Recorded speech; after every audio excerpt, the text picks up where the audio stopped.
Everybody, my name is Chris Platzmeyer. I am the Marketing and Production Manager for ACLS Humanities E-Book, and we are starting a new video series today called Industry Insights, and we are very happy to have Ms. Alexandra Provo from NYU Libraries. So Alexandra, we brought you here because you are the digital project manager for the NYU Press, NYU Library collaborative project, the Enhanced Networked Monograph.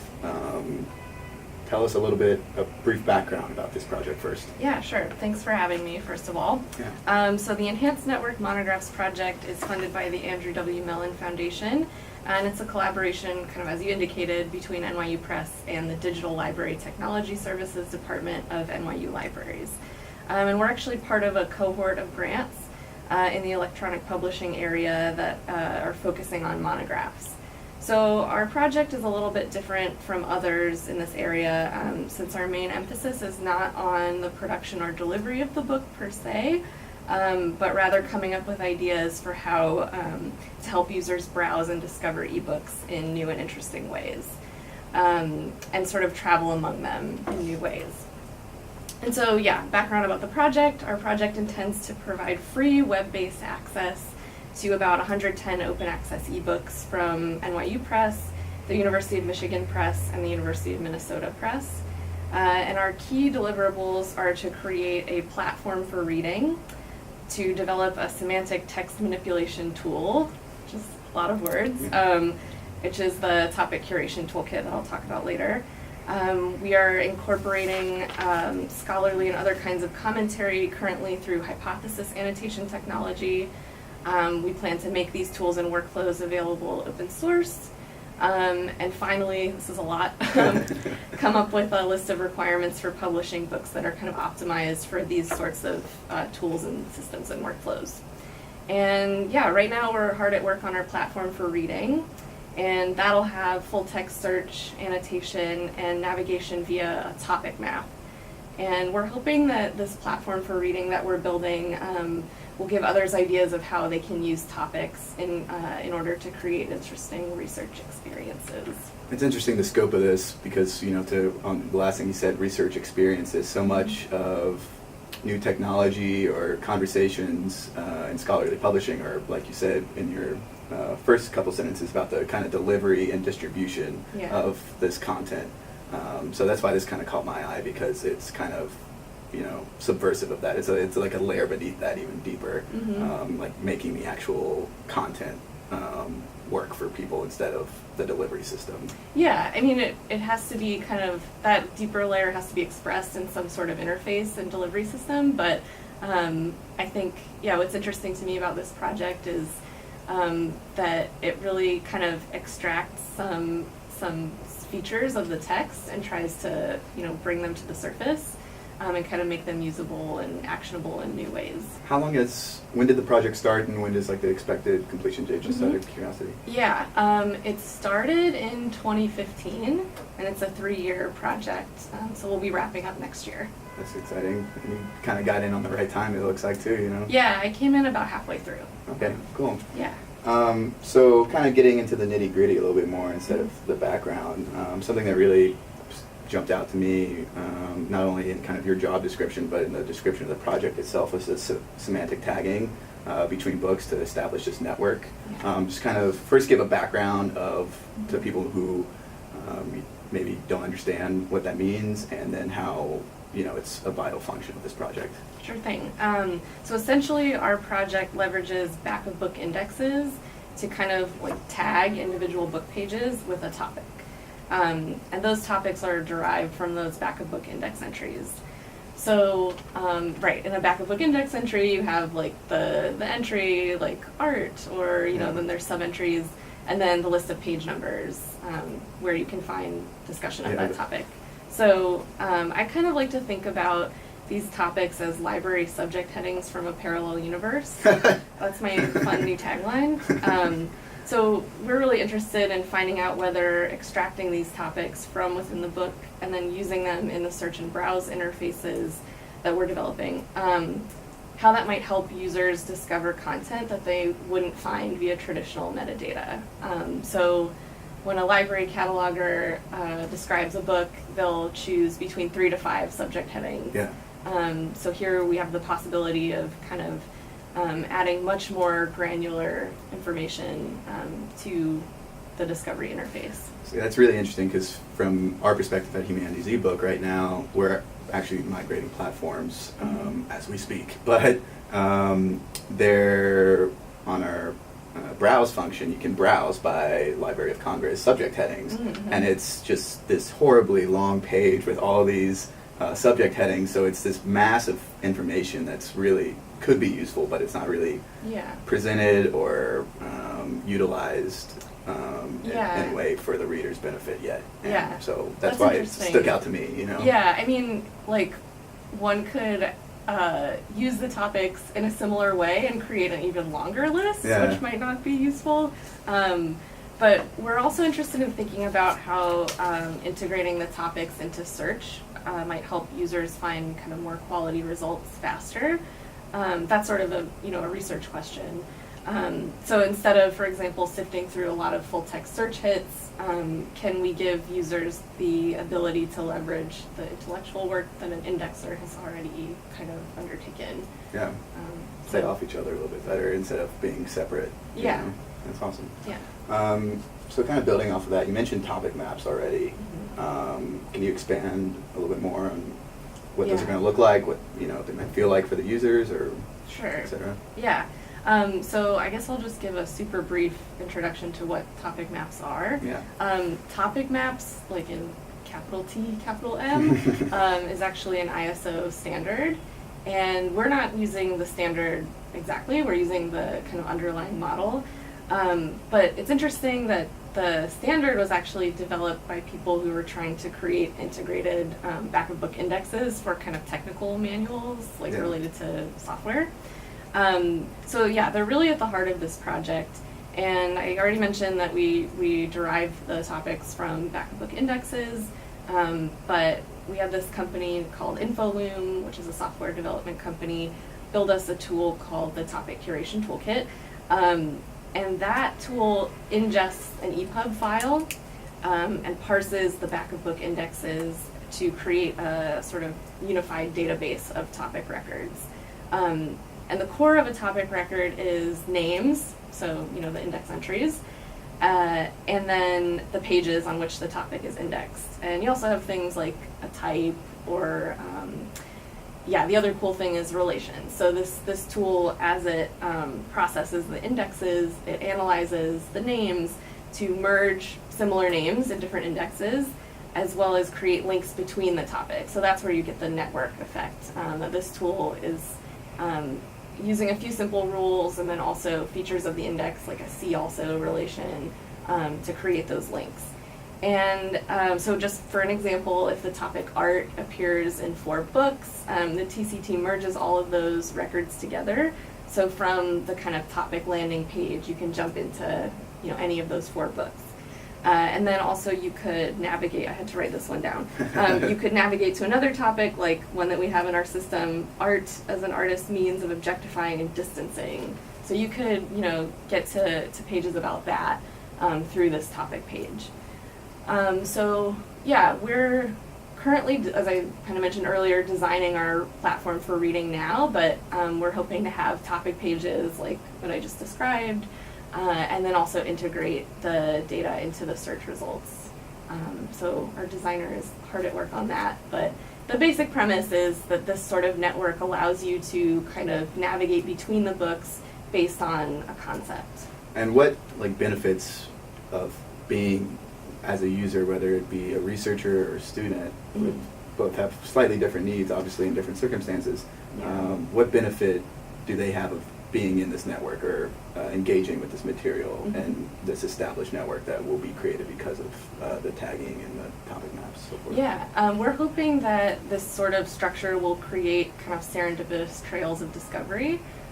So that happens to me all the time as an editor, as I kind of follow quality upon control, something. And I end up sometimes just clicking through the relations and being interested in a topic, or why is this related, or kind of I've never heard of that before. So yeah, another interesting thing, so the TCT is an editorial interface that's not meant for the end user. So we're trying to use it as inspiration for our reading platform. But one of the cool things that you can do in the TCT is go to a page. Yeah. It ingests the page content as well. And on the page you can see all of the other topics indexed at that location. So like if I clicked on the art topic. Stuff you didn't even know about. Yeah, so you might say, oh, like this page about art also talks about, you know, NYU or like some other topic, and I can go to that page and kind of, you know, see what other books are indexed with that as well. And, you know, I think I mentioned this kind of in my questions that I sent you earlier. How do you balance, you know, the user habits in ebooks that already exist where people are just kind of skimming or scanning? Yeah. While trying to build this more sophisticated and engaging network. You know, people's expectations might not always fit what you guys are doing, and vice versa, you know? Yeah, we're definitely running into that. We're doing user testing as, you know, we come up with mock-ups and designs for the interface, and the topic map really is a new thing, so it is challenging to design that, and, you know, people don't necessarily know what they want related to topics because they've never seen that before. But so the report that you mentioned was something that I put together like for our team just to kind of get in the headspace of what do users want and expect. And then I kind of formatted it nicely so I could send it out into the world because I thought it might be useful for other people thinking about that too. Incredibly useful. Yeah, great. Thank you. Yeah. But so something that was really helpful for me is what you mentioned, this kind of framework for thinking about different modes and motivations that a user might have when encountering a text. So you mentioned, I think, scanning and skimming and stuff like that. I kind of think about that as information retrieval. That's another kind of similar like motivation or task. And that is all sort of contrasted to immersive reading, where you kind of get lost in the book and maybe go sequentially, read page by page. So yeah, our team is thinking and talking a lot about how do we accommodate all of these different motivations and methods. And I think it's a tall order to be everything to everybody. Yeah, you can't fit everybody under one umbrella, for sure. Yeah. So we're focusing on building those features that target portions of the book that might be most relevant to a research question, so the information retrieval kind of mindset. Because what I found in the research is, you know, that's what people use digital formats for. You know, searching for a particular term, or, you know, getting a sense, skipping back and forth to see if this is a book worth reading. But in terms of how we keep up with growing demands for features and these different kind of methods, we're trying to think modularly and also think about the idea of delivering our content kind of in different formats and different platforms depending on what the user wants to do.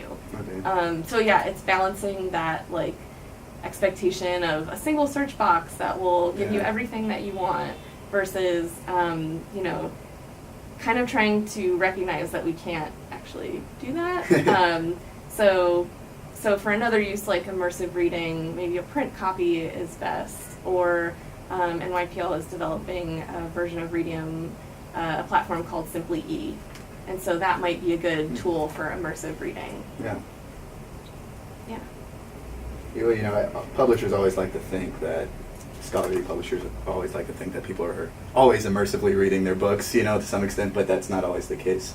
Yeah, I mean, that's like something that working on this project has given me time and space to think about.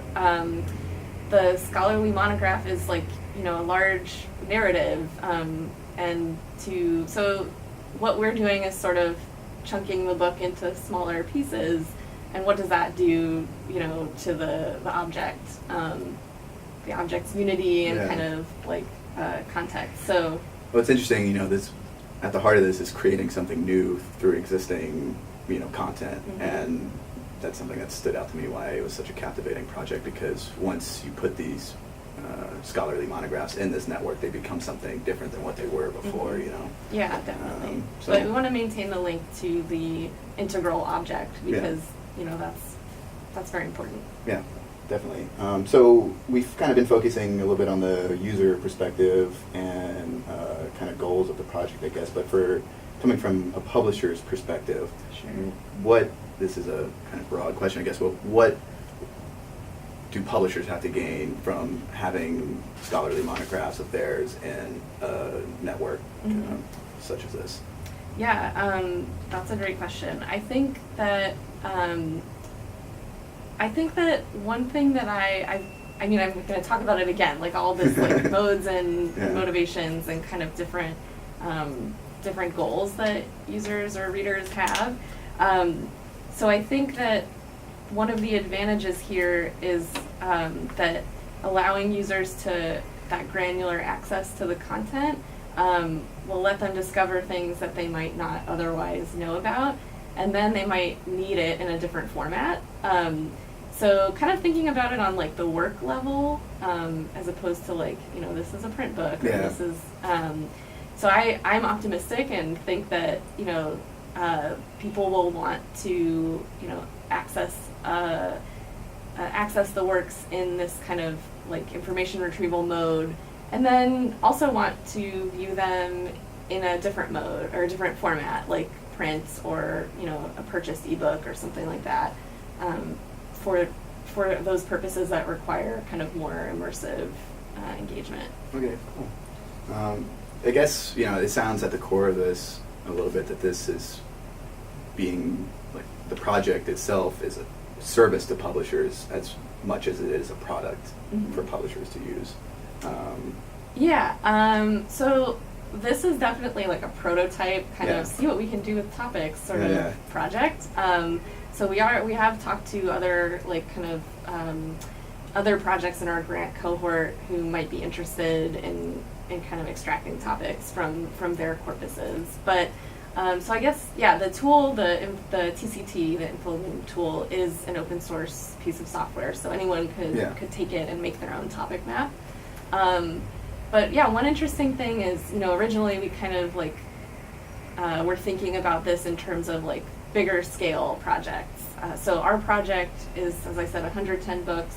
Actually, only 88 of them have indexes, but 88 books made 45,000 topics. Oh wow! Which is a lot. Yeah. So it's a lot to deal with. That just made me anxious. Yeah.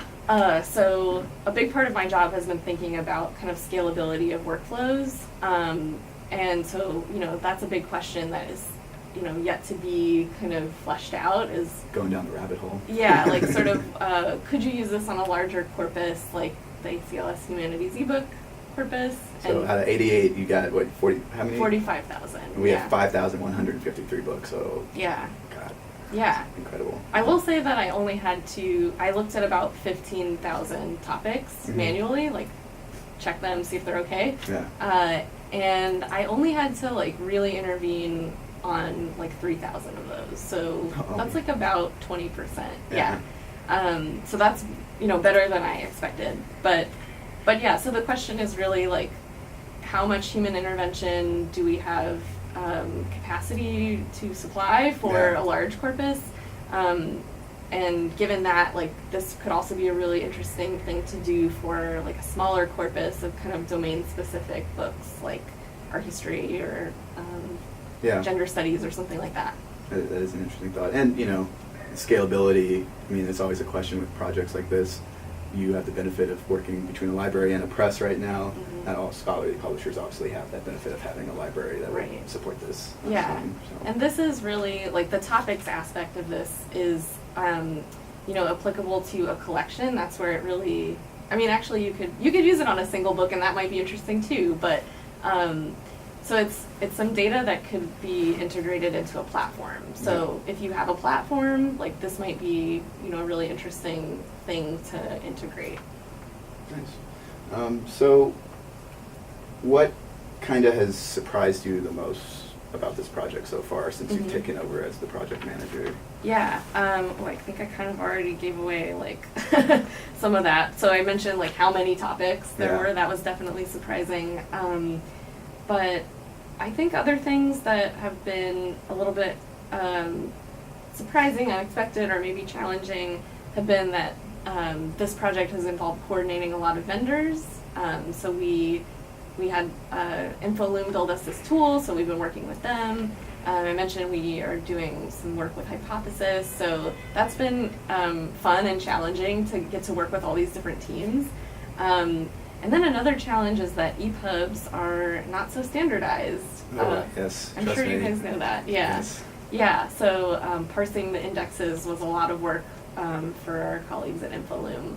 So that was a bit of a surprise, but part of our grant is to kind of experiment and figure out like where those challenges are, and that's part of our deliverable is we're going to write that up and share it with everybody. Yeah, no. That EPUB question of standardizing EPUBs, that's weighing heavy on us right now as we move to this new platform right now. So I can only imagine in a network like this that would be, difficult to assess when there's not an industry standard yet, really. Yeah, I would say another challenge, which I found in other projects that I've worked on with linked data, is kind of managing change. Even though a book might seem like, oh, it's finished, it's published, like, you might have to remediate the EPUB or, change things around, or you might want to enhance it later with, more media. So building systems that can, like, absorb that change is always a challenge. So we're finding that too. And what have you gained? I mean, I know it can be kind of a circus when you're working with a lot of vendors sometimes, but I mean, these are vendors that have established kind of networks already, like Hypothesis, like you said, or which is an annotation for anybody who doesn't know annotation network tool. So speak to that, I guess.